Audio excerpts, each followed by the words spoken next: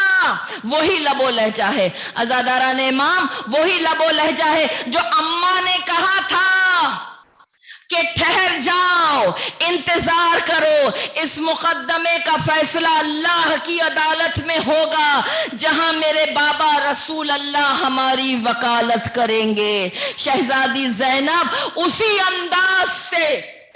انداز سے کہا، ٹھہر جائے یزید، تیرے دن بہت کم رہ گئے ہیں، تیرے دن بہت کم رہ گئے ہیں، ہمیں تو اللہ نے سرفراز کیا ہے، ہم تو وہ شہیدوں کا قافلہ ہے جو مر کر بھی رزق پا رہے ہیں۔ اللہ اکبر بولی تو ستم خوف سے خود خاک بسر تھا، ہر لفظ میں ایک ضرب ید اللہ کا اثر تھا۔ وہ درباری جو نہیں جانتے تھے یہ کون لوگ ہیں، یہ کون لوگ ہیں، ارے تم نے تو کہا تھا کوئی باغی آ رہا ہے، مگر یہ تو باغی نہیں ہے، ان کے لب و لہجے، ان کے چہرے کے خد و خال، ان کے وجود سے چھلکتا ہوا نور تو ہمیں مباہلہ کی یاد دلا رہا ہے۔ جب ہمارے بزرگوں نے کہا تھا محمد اگر تنہا آئے تو ان سے مباہلہ کرنا، لیکن دیکھو محمد تو اپنی بیٹی، اپنے داماد جو ان کا بھائی ہے اور اپنے بچوں کو لے کر آئے ہیں، لہٰذا محمد سے اب مباہلہ نہ کرنا، کیونکہ محمد اپنے خاندان کو لایا ہے۔ کربلا مثل مباہلہ بنی، حسین تنہا آتے تو کربلا کچھ اور ہوتی۔ حسین بیوی، بچے، بہن، بھاوج، بھانجے، بھتیجے، تمام رشتوں کو لے کر آئے ہیں۔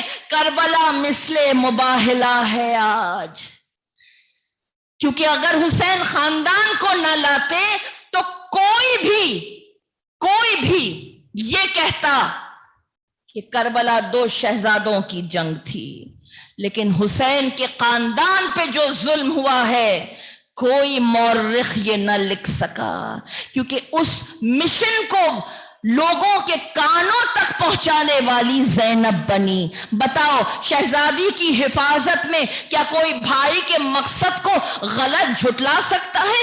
کسی میں یہ ہمت نہ تھی، کسی میں یہ ہمت نہ تھی۔ آئی صدا کہ آج سے تو محور دی ہے، زینب تو کربلا کے لیے فتح مبین ہے، زینب تو کربلا کے لیے فتح مبین ہے۔ اب جب زلزلہ یزید کے درباریوں میں آ گیا، تلاطم یزید کے درباریوں میں آ گیا، تو اب کہا گیا اچھا یہ شاید اپنے دل کی بھڑاس نکال رہی ہیں۔ کہنے والوں نے بہت کچھ کہا، آپ تاریخ میں خود پڑھ لیجئے، کہا بہت ستم ہے ان پر، یہ دل کی بھڑاس نکال رہی ہیں۔ یزید نے پوچھا کیا کیا جائے ان کے ساتھ؟ تو کہا وہی کرو، انہیں اس آواز کو یہیں بجھا دو۔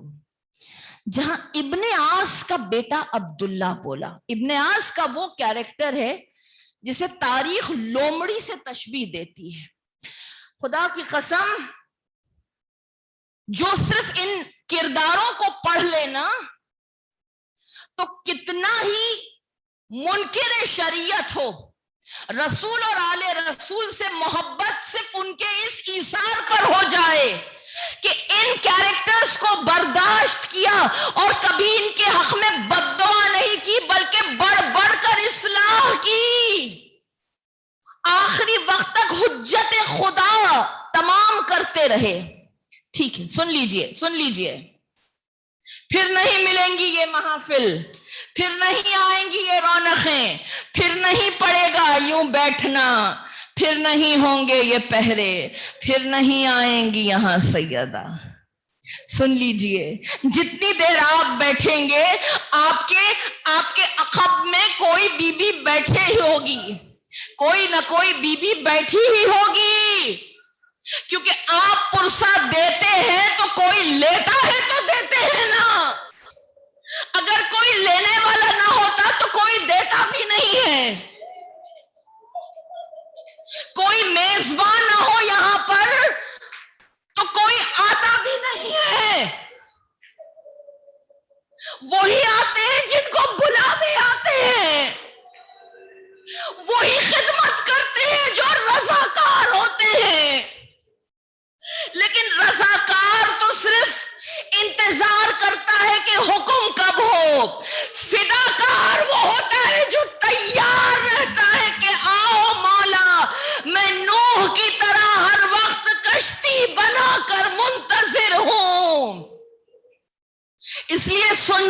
دو جملے اور سن جائیے. ابن عاص وہ کردار ہے جس نے بہت نقصان پہنچایا ہے دین کو. اس کا بیٹا کہتا ہے قید کرو انہیں, کیونکہ موت تو تکلیف کا خاتمہ ہے. زندہ رکھو انہیں اور تکلیف دیتے رہو. ارے تو کیا جانے ان کے وجود پر جتنی تکلیف ہو رہی ہے, اسلام کے لیے راحت کے انتظام کر رہے ہیں یہ. تجھے کیا پتا اسلام کی بقا کا انتظام کر رہے ہیں, کیونکہ انہیں مدینے تک جانا ہے. انہیں کربلا میں یا شام میں یا کوفہ میں ختم نہیں ہونا ہے. اس قافلے کو مدینے تک جانا ہے, اس لیے کیونکہ نانا کی امت کے لیے یہ پورا حصار اسی وقت مکمل ہوگا جب یہ سفر مدینے سے مدینے تک مکمل ہوگا. اسے کہتے ہیں 360 ڈگری کور. میرے بزرگ اور میرے بچے اس بات کو جانتے ہوں گے, میرے ہم سفر ہم نفس اس بات کو جانتے ہوں گے. 360 کور جانتے ہیں کیا ہوتا ہے؟ جانتے ہیں 360 کور ایک حصار کھینچیے اپنے اطراف, اپنی روح کے اطراف, اپنے کردار کے اطراف, اپنے نفس کے اطراف, اپنی خواہشات کے اطراف. اچھا 360 کو آپ 5 سے ضرب دے دیجئے, 5 سے ضرب دے دیجئے. 360 divided by 5 is equals to 72. اب اس کے بعد بھی کچھ بولنے کی ضرورت ہے. جو 360 دن ہے نا زندگی کے, جو 360 اینگل ہوتے ہیں, اس کے علاوہ اور کوئی اینگل نہیں ہوتا. جس طرف سے بھی زندگی کو دیکھو اس کا محور یہ پنجتن 5 ہے. پنجتن تمہارا ماضی ہے. انسان اپنی زندگی میں 3 ہی کیفیت میں رہتا ہے نا, یا ماضی یا مستقبل یا حال. ہاں یا نا, ہاں یا نا. تو جو ماضی ہے آپ کا وہ یہ پنجتن 5 ہے. پنجتن 5 جب وحدت میں آتے ہیں تو ایک اللہ بنتے ہیں. انہیں ضرب دو 360 سے تو یہ 72 بنتے ہیں جو کربلا کے شہید ہیں. کربلا کے شہید جب کثرت میں پھیل جائیں گے امت محمدی کی روح میں تو یہ کل مستقبل میں آنے والے صاحب العصر کے ساتھی 313 بنیں گے. بس میری گفتگو تمام, بس گفتگو تمام. ماضی ہمارا پنجتن 5 ہے جو وحدت میں جا کر آپ کو اللہ تک لے جاتا ہے. مستقبل ہمارا 72 کی صفتیں رکھتے ہوئے 313 بننا ہے. ہم یہ محفلیں اس لیے سجاتے ہیں کہ ہم 313 میں شامل ہو سکیں. اگر 313 خود نہ بن سکے تو ان کے رضاکار بن جائیں, کیونکہ 313 فداکار ہے, رضاکار نہیں. جو 313 کے لیے انتظام کرتا ہے وہ رضاکار ہے. ٹھیک ہے, 313 فداکار ہے. بس کہتی ہوئی گفتگو کو سمیٹ دو. شہزادی ہماری مثال اس منتظم کی سی ہے جو کربلا کے لیے آپ نے کیا. وہ انتظام جو آپ نے کیا, جب ابراہیم کی آگ لگی تھی نا تو استغاثہ تو بلند کی ہوگی نا ابراہیم نے. کوئی نہیں آیا آگ بجھانے سوائے ایک چڑیا کے جو آتی تھی اپنی چونچ میں پانی لے کے ڈالتی تھی. تو سب ہنس کے کہنے لگے اس چڑیا کی کیا اوقات کہ جو اس پانی کو بجھائے. تو اس چڑیا نے کہا میری کوئی اوقات نہیں ہے, لیکن روز حشر جب مجھ سے سوال ہوگا کہ بتا تو نے کیا کیا ایک نبی کی مدد کے واسطے, تو یہ چونچ میں خطرہ جو میری ہے نا, میں اللہ کے آگے یہ پیش کروں گی کہ میں نے یہ خطرہ پیش کیا, میں نے یہ خطرہ ڈالا. جو میری اوقات تھی, جو میری بساط تھی, یہ میرا کنٹریبیوشن ہے دین کی طرف, یہ میرا شیئر ہے آزاداری میں, یہ میرا حصہ ہے پیغام حسینی میں، یہ میرا کردار ہے کربلا میں، اور یہ میں ہوں۔ جناب زینب کبھی بھی نہیں خوف زدہ ہوئی کہ میں اکیلی ہوں، میں تنہا ہوں، نہیں، اس لیے کیونکہ وہ یقین تھا کہ اگر اللہ نے مجھے اس مقصد کے لیے یہاں تک بھیجا ہے، اور یہ مقصد میرا اسی دن میری نگاہوں میں تھا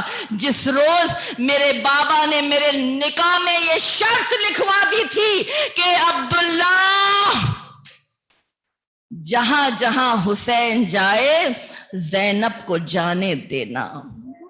میں یہاں تک آئی ہوں، میں بابا کی زینت ہوں، میں ضامن ہوں کہ بابا کا نام نانا کی امت کے کانوں میں اس طرح سے پیوست کر دوں کہ ہٹ نہ سکے۔ لہذا یزید کے دربار میں زینب علی کا خطبہ پیش کر کے آئی، یزید کے محل میں زینب حسین کا ماتم کر کے آئی ہے۔ اب زینب کی مخصوصی میں آئے ہو تو زینب کی اسی روایت کو زندہ رکھنا کہ بزم غم حسین ہے اعلیٰ بہشت سے، میں گھر سے روتی آؤں گی زہرا بہشت سے۔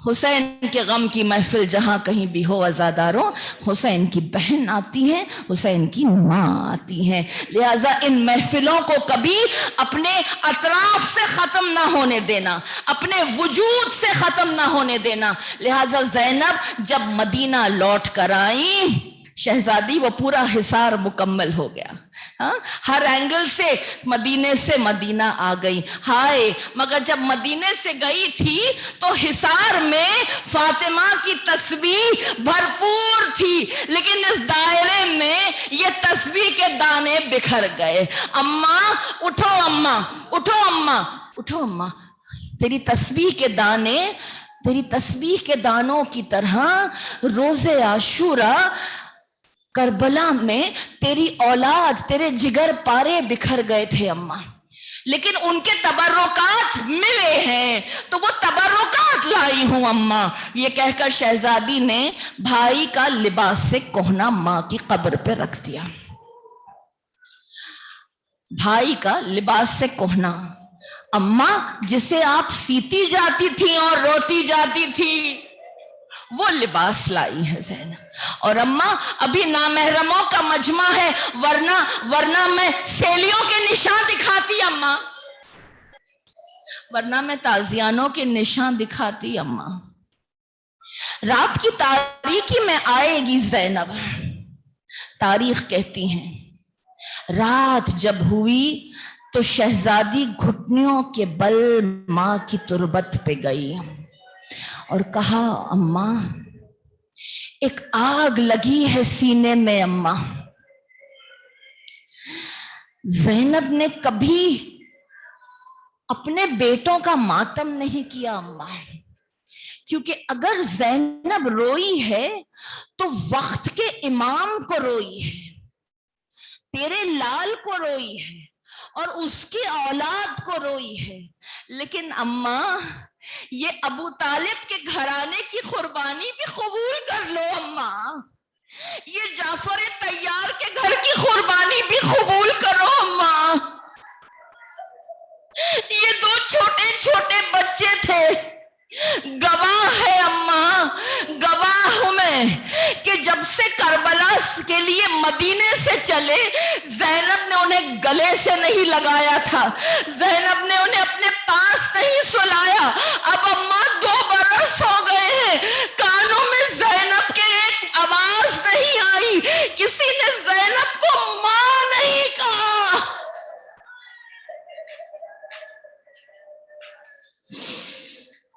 پھر کوئی ہوک اٹھی ہوگی، پھر شام غریباں یاد آئی، حجرے میں اون و محمد کے دیکھا جو اندھیرا زینب نے،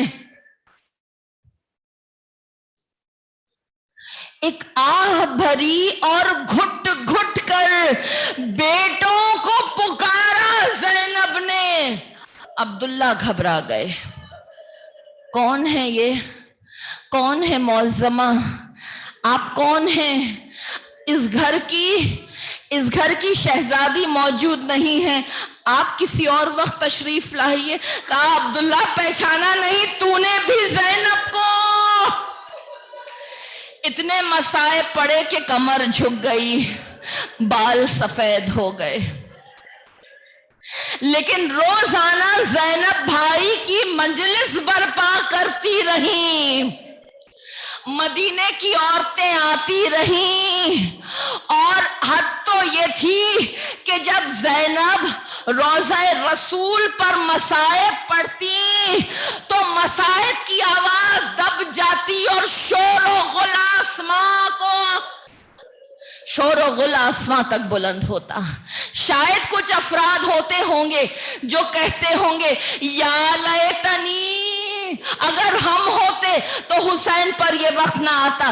بی بی آج بھی کچھ لوگ ہیں جو کہتے ہیں یا لیتنی، بی بی اگر ہم ہوتے تو آقا پر وہ وقت نہ آتا. کہا ٹھہرو، حسین کے خون ناحق کا بدلہ لینے کے لیے وارث حسین جب آئے گا نا، اس کی نصرت کو آنا، اس کی مدد کو آنا. زینب کی سنت ہے امام وقت کی نصرت کرنا. لہذا چوتھے امام کو جب دوبارہ یزید نے بلاوا بھیجا، کہا سید سجاد میں تمہیں تنہا نہیں جانے دوں گی. شہزادی ساتھ چلی اور شام کے راستے میں اس باغ میں آپ کا خیام ہوا جس باغ پر خولی نے بھائی کا سر لٹکایا تھا.